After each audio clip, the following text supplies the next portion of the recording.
এটা হলো ইনস্ট্যান্ট পায়েস। ইনস্ট্যান্ট পায়েস বলতে যখন কারোর খুব পায়েস খেতে ইচ্ছে করবে তখন এটা অ্যাপ্লাই করতে পারেন।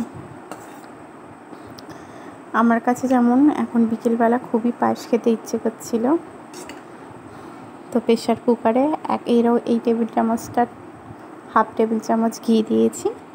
ঘি দিয়ে গোবিন্দভোগ চালটাকে ভালো করে ধুয়ে ওর মধ্যে দিয়ে ভালো করে একটু ভেজে নিয়েছি। তার মধ্যে ঘরে দুধ ছিল, ওই দুধটা এক্সট্রা ভেবেছিলাম চা খাবো, তারপর ভাবলাম না, একটু পায়েস খেতে ইচ্ছে করছে।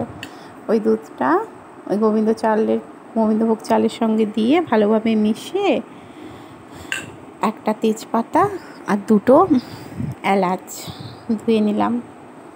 ধুয়ে নিয়ে ওই চালের মধ্যে দিয়ে ভালোভাবে মিশিয়ে কুকারটা বন্ধ করে দিয়েছি। 2টো সিটি পড়েছে, তারপর বন্ধ করে রেখেছিলাম।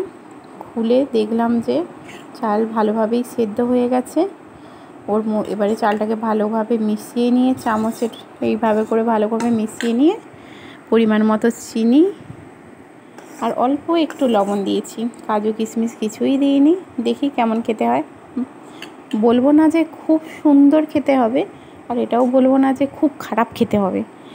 দুধটা জাল দিয়ে দিয়ে সেই পায়েসটার টেস্ট আর ইনস্ট্যান্ট পায়েসটার টেস্ট কিছুটা অনেকটাই কাছাকাছি। খেতে মোটামুটি ভালোই হয়েছে, খারাপ নয়।